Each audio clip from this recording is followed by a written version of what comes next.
আসসালামু আলাইকুম। আমি রুমা পারভিন আরা। আমাকে হয়তো অনেকেই চিনে থাকবেন। তো আমি এই তরকারি করছি, মানে দিনে কাজ থাকে আর রাত্রেবেলা এই সাংসারিক কাজ। তো এখন রান্না করব, তরকারি করছি। তো সেই হিসাবে তরকারি করতে করতে একটা নিউজ দেখলাম, এবং এই কদিনে সরকার পরিবর্তন হওয়ার পর থেকে এই কদিনে কিছু বেশ কিছু কিছু নিউজ শুনেছি। তো নিউজ শোনার পরে মনে হয়েছে যে না, সরকার পরিবর্তন হওয়ার দরকার ছিল। কারণ আমরা শিক্ষিতা, উচ্চশিক্ষিত বা উচ্চশিক্ষিতা, আমরা এই শিক্ষিত সমাজ বিগত যে সরকার ছিলেন তার থেকে অনেক কিছু আশা করেছিলাম, কিন্তু সেই আশা মতো আমাদের আশা পূর্ণ হয়নি। তার জন্য আমাদের কিন্তু ওয়েস্ট বেঙ্গল ছেড়ে আজকের প্রবাসী হয়ে জীবনযাপন করতে হচ্ছে অন্যত্র। আমাদের নিজস্ব জন্মভূমি ত্যাগ করে অন্যত্র এসে বসবাস করতে হচ্ছে, নাকি কর্মের জন্য, কর্মসূত্রের জন্য। কারণ আমরা উচ্চশিক্ষিত বা শিক্ষিতা সমাজ, আমরা তো লেখাপড়া শিখে বেকার বসে থাকতে পারি না। তার জন্য আমাদেরকে জীবিকার জন্য দৌড়াতে হবে, শিক্ষার মানটাকে বজায় রাখার জন্য। তো সেই হিসাবে এই যে কিছু নিউজ দেখছি, তাতে করে মন ভেঙে গিয়েও আবার কিন্তু মনে একটা উচ্ছ্বাস জন্মাচ্ছে। মন ভেঙে গিয়েছিল কোথায়? আমাদের বিগত সরকার অনেক আমাদেরকে আশ্বাস দিয়েছিলেন, কিন্তু সেই আশ্বাস তিনি পূর্ণ করতে পারেননি।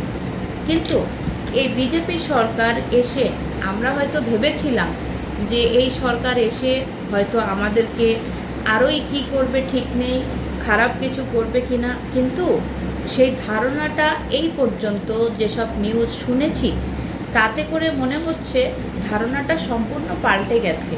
এবং তাদের যে কর্মসূচি বা তাদের যে মেসেজ দেখছি সমাজের জন্য, বা তাদের যে কর্মসূচির যে প্ল্যান, সেই প্ল্যানগুলো দেখে মনে হচ্ছে না, এই সরকার হয়তো অন্তত শিক্ষিত সমাজের জন্য হোক বা এমনি নর্মাল আমাদের সমাজের জন্য, সোসাইটির জন্য কিছু করবে, এই আশাটুকু রাখতে পারছি। যেখানে একটা দেখলাম, একটা নিউজ দেখলাম যে অগ্নিমিত্রা পাল, উনি সম্ভবত মন্ত্রী হয়েছেন, তা উনি বলছেন যে মহিলাদের সুরক্ষার জন্য 181 এই নাম্বার একটা হেল্পলাইন করা হবে মহিলাদের সুরক্ষার জন্য। যেটা হচ্ছে কোনো মহিলা কোথাও যদি বিপদে পড়ে তাহলে সঙ্গে সঙ্গে ওই নাম্বারে কল করলে পাশাপাশি যে পুলিশ স্টেশন আছে সেখান থেকে পুলিশ এসে তাকে উদ্ধার করবে। এটা কিন্তু খুব ভালো লাগলো এই নিউজটা শুনে। এবং দ্বিতীয়ত আরেকটা জিনিস দেখলাম, আমাদের মাননীয় এই যে অগ্নিমিত্রা পাল ম্যাডাম মহাশয়া, উনি যেটা দেখছি যে আজকেই নিউজটা দেখলাম যে কোথায় উনি একটা হসপিটালে গিয়েছেন এবং ওয়ার্ডের মধ্যে দেখছেন যে বিভিন্ন দিকে নোংরা আবর্জনা ভর্তি, বিড়াল জ্বালাতন করছে, অনেক কিছু যা অস্বাস্থ্যকর পরিবেশ। তো উনি কি বললেন? উনি এইগুলোকে ক্লিন করতে বললেন এবং তারপরে নিজের পার্টিকে উল্লেখ করে বললেন যে আমরা কিন্তু এই বিজেপি সরকার, আমরা কিন্তু এইগুলো সহ্য করব না, কারণ আমরা স্বচ্ছতা চাই, ক্লিন চাই। তো এখানে এই মেসেজটা দেখেও খুব ভালো লাগলো।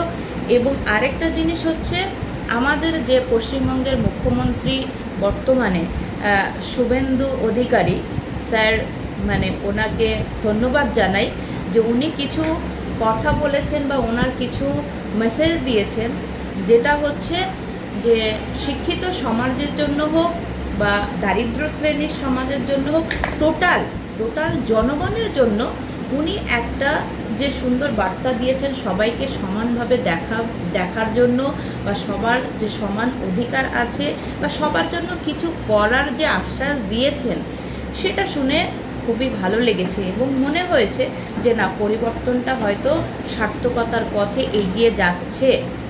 তো সত্যি কথা বলতে এই পরিবর্তনটা যদি সত্যিই পরিবর্তিত হতে থাকে, তাহলে আমরা মনে করব যে হ্যাঁ, আমাদের নতুন সরকার পরিবর্তিত হয়ে নতুন স্থান অধিকার করেছে এবং বর্তমানে যে বিজেপি সরকার এসছে সত্যি আমাদের জন্য, এবং বিজেপি সরকার যে মেসেজগুলো দেখছি সেখানে মনে হচ্ছে যে এই সরকার জাতি ধর্ম নির্বিশেষে সকলের জন্য কাজ করতে চাইছে, না হিন্দু না মুসলিম না কিছু যে তাদেরকে ভিন্ন চোখে দেখা হচ্ছে সেইটুকু এখনো পর্যন্ত ভাবছি না।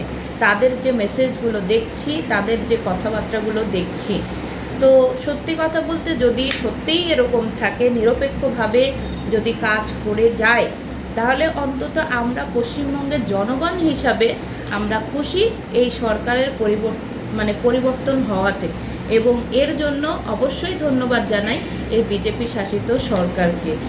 এখনো পর্যন্ত ভালো থাকুক, ভালো কাটুক, আমরা যেন আবার পশ্চিমবঙ্গে ফিরে যেতে পারি, আমাদের উচ্চশিক্ষার মান যেন আমরা পশ্চিমবঙ্গেই দেখাতে পারি, এটাই যেন এই সরকারের কাছে একটা আবেদন রাখছি।